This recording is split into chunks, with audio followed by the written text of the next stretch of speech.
ఈ షార్ట్‌లో మనకి షిరిడీలో ఏం ఫుడ్ దొరుకుతుందో చూపిస్తాను. చిలుకూరి వారిపేట సత్రంలో మనకి ఇక్కడ ఫ్రీ అన్నదాన సత్రం అండి. 2 పూట్ల మనకి ఫుడ్ అయితే అవైలబుల్ ఉంటది.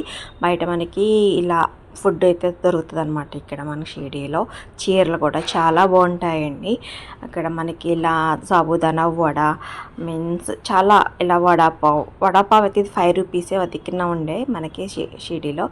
చిన్న బజ్జీ, మిల్ మేకర్ బజ్జీ కూడా అవైలబుల్ ఉంటుందన్నమాట. అన్నీ మనం ఇలాంటి ఫుడ్ టేస్ట్ చేసామనుకోండి మనకి చాలా బాగా అనిపిస్తుంది. ఫుడ్ ప్రాబ్లం ఉండదు. మనం వాళ్ళకి రైసే తినాలనుకుంటాం కదా, వాళ్ళు ఎలా వేస్తున్నారో 5 రూపీస్ ఇక్కడ. తర్వాత ఫస్ట్ 5 ఉండేదంట, తర్వాత 15 తీసుకున్నాడు. ట్రైన్లో మనకి ఇలాంటి మిక్చర్ దొరుకుతుంది. మనకి ఇక్కడ మనకి దర్శనం అయిన తర్వాత ఇలా మనకి ఫ్రీ ఫుడ్ అయితే కూపెన్స్ ఇస్తారు. అక్కడ బాబావారి సత్రంలో మనకి ఇలా ఫుల్ వ్లాగ్ అయితే ఉందండి, చూడండి. ఇక్కడ వడాపావ్, సమోసాలు కూడా చాలా బాగుంటాయి అన్నమాట. మీరు డెఫినెట్గా అయితే ట్రై చేయండి.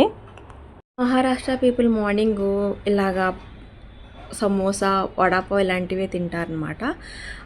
చూడండి, ఇదో రకమైన బ్రెడ్లో పెడతారు. అది కూడా చాలా బాగుంది, సూపర్ ఉంది టేస్ట్. ఇంకా చాలా ఫుడ్ ఉంటుంది ఇక్కడ.